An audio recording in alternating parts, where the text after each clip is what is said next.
परम गुह्य ज्ञान, अध्याय का नाम ही यही है। भगवान सबसे गोपनीय ज्ञान जो है अर्जुन को दे रहे हैं।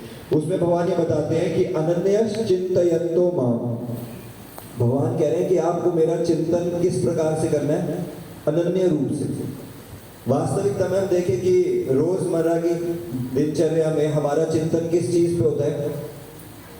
जो चिंताएं हमें हमारे जीवन में चल रही होती हैं उन्हीं का चिंतन हम कर रहे होते हैं। हमें किस किस चीज़ों की चिंता होती है कि हमारा व्यापार ठीक चल रहा है नहीं चल रहा, बच्चों को चिंता होती है हमारी पढ़ाई ठीक से चल रही है नहीं चल रही, पेपर में पास होंगे नहीं होंगे, ठीक है। जो गृहिणियाँ हैं उनको चिंता होती है कि घर का कामकाज सही से होगा नहीं होगा।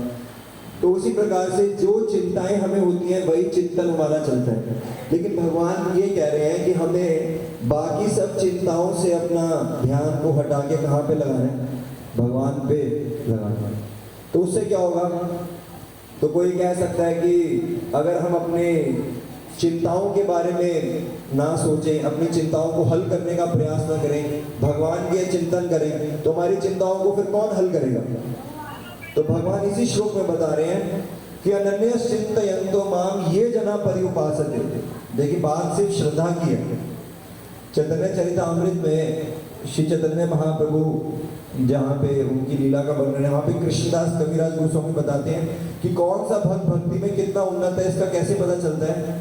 तो बताते हैं श्रद्धावान जन है भक्ति अधिकारी, कनिष्ठ मध्यम उत्तम श्रद्धानुसारी।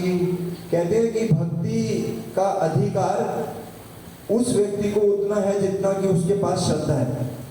और कौन व्यक्ति अभी भक्ति में नया है, कनिष्ठ है, कौन कितना भक्ति में आगे बढ़ चुका है, उसका भी मापदंड किससे होता है? कितनी उसके अंदर श्रद्धा है। तो मैं इस बात पे पूरी श्रद्धा होनी चाहिए। भगवान कह रहे हैं कि अगर हम चिंतन किसका करते हैं? भगवान का। तो उससे क्या होगा?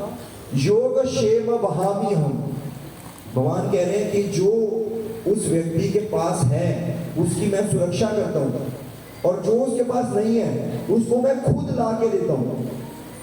अब कोई कह सकता है कि अगर मान लीजिए कोई बहुत बड़ा व्यक्ति है, राजा है, अगर उसको किसी अपनी प्रजा के किसी व्यक्ति की जरूरतों को पूरा करना है तो राजा खुद ला के देगा या अपने मंत्रियों को, अपने नीचे जो उसके लोग हैं उनके माध्यम से उस व्यक्ति की जरूरतों को पूरी करेगा? राजा खुद करेगा या अपने मंत्रियों सिपाहियों से करेगा? मंत्रियों सिपाहियों से करेगा। राजा को खुद करने की जरूरत है। लेकिन यहाँ पे भगवान कह रहे हैं, ये नहीं कह रहे योग क्षेम ददामी हम, भगवान कह रहे हैं योग क्षेम वहामी हम। मैं खुद अपने कंधों पे लेके आता हूँ अपने भक्तों की जरूरतों को पूरा करने के लिए। जो भी उनको जरूरत है उसको मैं अपने कंधे पे लाता हूँ। तो शिला प्रभुपाद बताते हैं बहुत महान आचार्य हुए थे, उनका नाम था अर्जुनाचार्य। तो अर्जुनाचार्य ने जब इस श्लोक गीता का पढ़ा तो उनको लगा कि ये बात ठीक नहीं है, ये गलत लिख दिया गया है गीता में कि योग क्षेम वहामी हम। भगवान खुद थोड़ी ना लाते होंगे, भगवान तो तीनों लोगों के स्वामी हैं, उनको खुद अपने कंधों पे अपने भक्तों की जरूरतों को पूरा करने की क्या जरूरत है? भगवान की इतनी शक्तियां हैं, अपनी शक्तियों के माध्यम से भगवान कार्य कर सकते हैं। तो उन्होंने क्या करा, इस श्लोक को काट के लिख दिया योग क्षेम ददामी अहम, और ये करके वो स्नान करने चले गए। अब अर्जुनाचार्य जो थे वो ब्राह्मण परिवार से थे, लेकिन उनके पास ज्यादा संपत्ति नहीं थी, गरीब परिवार से थे। तो घर में कई बार बनाने के लिए भोजन सामग्री भी पर्याप्त मात्रा में नहीं थी। तो क्या हुआ, अर्जुनाचार्य गए स्नान करने के लिए, पीछे उनकी जो भार्या थी वो देखा उन्होंने रसोई में जाके कि कुछ बनाने के लिए सामग्री नहीं थी, तो क्या करेंगे। तभी वहां पे क्या हुआ कि दो बालक आए, एक काले वर्ण के थे और एक गोरे वर्ण के थे। और वो क्या लेके आए अपने कंधे पे, उन्होंने एक बांस के डंडे पे घर की जो कामकाज की सामग्री होती है, जैसे राशन हो गया, चावल, आटा, सब्जियां, फल इत्यादि, वो अपने कंधों पे ढो के लेके आ जाए। तो जैसे ही अर्जुनाचार्य की जो भार्या थी उन्होंने देखा दोनों बालकों को, तो उनकी सुंदरता देख के बड़ी मोहित हो गई।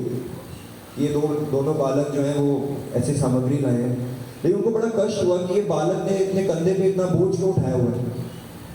और साथ ही साथ उन्होंने देखा कि बालक के जो कंधे थे, पीठ पे पीछे जख्म लगे हुए हैं। तो उन्हें बोला कि ये जख्म आपको कैसे हुए? कहते जो आपके पति देव हैं अर्जुन आचार्य, उन्होंने हमारी खूब पिटाई करी और उन्होंने हमें जबरदस्ती हमें बोला है कि ये जाके देख के आओ। तो उनको उनकी भार्या को बड़ा क्रोध आया। तो उन्होंने कहा ठीक है, आज मेरे पति देव आएंगे तो मैं उनको डांट लगाऊंगी कि उन्होंने इतने छोटे बालकों पर इतना अत्याचार क्यों किया। तो अर्जुनाचार्य जब बाद में लौट के आते हैं तब तक वो दोनों बालक जा चुके होते हैं। तो उनकी जो पत्नी होती है वो बताती हैं कि आज ऐसे दो बालक आए थे, आपने उनकी पिटाई करी और वो घर के जो सारा राशन है वही लेके आए हैं, उन्हीं से मैंने सारे व्यंजन बनाए। तो वहाँ पे जब अर्जुनाचार्य सुनते हैं इस बात को तो उनको विश्वास नहीं होता। वो कहते हैं मैंने तो किसी बालक को कुछ नहीं कहा, मैंने तो घर की सामग्री भी नहीं भिजवाई, ना मैंने उनको कुछ मारा, ये तुम क्या कह रही हो। लेकिन जब वो पूरा सुनते हैं तो वो देखते हैं कि शायद जो है ये भगवान के द्वारा व्यवस्था करी गई है। तो जो उन्होंने गीता के श्लोक के अंदर ये बदलाव करा होता है कि योग क्षेम ददामि हम, तो वहां पे क्या होता है कि वहां से फिर से वही आ गया होता है योग क्षेम वहामि हम। यानी कहने का अर्थ यह है कि वास्तविकता में भगवान अपने भक्तों की सारी जरूरतों को पूरा करते हैं, जो भी उनकी आवश्यकताएं होती हैं भगवान उन्हें पूरा करते हैं। लेकिन हमें क्या चाहिए कि हम भगवान का चिंतन करें। और हमारे शास्त्रों में ऐसे अनेकों उदाहरण हैं जहाँ पे भगवान ने अपने भक्तों की जरूरतों को पूरा किया, उनकी रक्षा करी। अनेकों उदाहरण हैं। कौन कौन से उदाहरण हैं? कौन कौन से भक्तों की रक्षा की भगवान? हाँ, प्रहलाद की, द्रौपदी की रक्षा की। तो द्रौपदी ने क्या किया था, एक बार कृष्ण के उंगली में जरा सी खरोच आई थी और द्रौपदी ने अपनी साड़ी का जरा सा हिस्सा फाड़ के ये भगवान कृष्ण को बांधा था। लेकिन बाद में क्या हुआ, दुशासन जिनके अंदर 1000 हाथियों का बल था और वो द्रौपदी की साड़ी खींच रहे थे। सोचिए वो कई घंटे तक द्रौपदी की साड़ी खींचते रहे, लेकिन साड़ी खत्म नहीं हुई। सारे सभा में जितने भी लोग उपस्थित थे वो हैरान हो गए कि ये साड़ी इतनी कहाँ से आ रही है। तो उन्होंने सिर्फ कुछ रेशे भगवान को एक प्रकार से दिए द्रौपदी ने, लेकिन बदले में भगवान ने क्या दिया, भगवान ने उनको इतना वस्त्र प्रदान किया कि दुशासन 1000 हाथी के बल से भी उनकी साड़ी खींचता रहा, लेकिन फिर भी उनको निर्वस्त्र नहीं कर पाए। तो ये भगवान की करुणा है कि भगवान, जैसे गीता में भगवान कहते हैं कि ये यथा माम प्रपद्यन्ते तांस तथैव जाम्यम, कि कोई अगर मेरा भक्त मेरी तरफ एक कदम चलता है तो मैं भी उसकी तरफ एक कदम चलता हूँ। लेकिन हमारा एक कदम और भगवान के एक कदम में बहुत अंतर है। हमारा एक कदम बड़ा छोटा सा है, लेकिन भगवान का एक कदम क्या है, बहुत विशाल है। तो इसीलिए हमें इस बात पे पूरा आस्था होनी चाहिए, पूरी श्रद्धा होनी चाहिए कि अगर हम भगवान का चिंतन करते हैं तो निश्चित रूप से जो है भगवान जो है वो हमारा भरण पोषण करेंगे, हमारी सुरक्षा करेंगे। लेकिन हमारे जीवन का जो मूलभूत लक्ष्य है इस मनुष्य देह में वो यही होना चाहिए, हमें भगवान का चिंतन करना। ठीक है, तो श्रीमद् भागवतम के 11वें स्कंद में बहुत महत्वपूर्ण बात बताई गई इस मनुष्य देह से संबंधित। वहां बोला गया नृदेहमाद्यम सुलभम सुदुर्लभम प्लवम सुकल्पम गुरुकर्णधारम मयानुकूलेन नभस्वतीरितम पुमान भवातिं न तरेत् स आत्मः। बहुत महत्वपूर्ण श्लोक है। यहाँ पे क्या बता रहे हैं, कह रहे हैं ये जो मनुष्य जीवन है ये किसके समान है, कह रहे हैं कि ये बहुत दुर्लभ है, लेकिन ये एक नाव के समान है। और इस मनुष्य जीवन के अंदर नाव में, इस नाव को चलाने, जैसे नाव चलाते हैं, स्टीयरिंग होता है नाव का, तो उस पे हमें किसको बिठा सकते हैं, गुरु कर्ण धारण। इस मनुष्य जीवन में हम गुरु धारण कर सकते हैं, पशु जीवन में नहीं। तो इस नृदेह में जो कि एक नाव के समान है, वहां पे हम इसके चालक के रूप में गुरु को बिठा सकते हैं।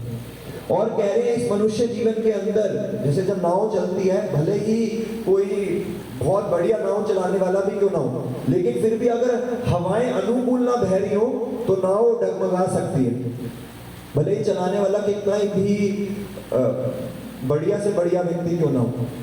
तो क्या कह रहे हैं कि लेकिन मनुष्य जीवन के अंदर अनुकूल हवाएं भी बहती हैं। वो अनुकूल हवाएं क्या है, हमारे शास्त्र, मया अनुकूल नभस्वत कीर्तम, कि जो शास्त्र हैं, अगर हम शास्त्रों को अपने जीवन में अपनाते हैं तो ये अनुकूल हवाओं के समान है। तो कह रहे हैं कि अगर किसी को मनुष्य जीवन प्राप्त है, ऐसी नाव प्राप्त है जिससे कि भवसागर पार किया जा सकता है, ऐसा शरीर प्राप्त है जिसमें गुरु को धारण किया जा सकता है, ऐसी बुद्धि प्राप्त है कि शास्त्रों को समझ सकता है, पुमान भवाब्दिम न तरेत आत्मा, लेकिन अगर फिर भी वो व्यक्ति जो है इन चीजों का लाभ नहीं उठाता, यानी इस मनुष्य देह का लाभ नहीं उठाता,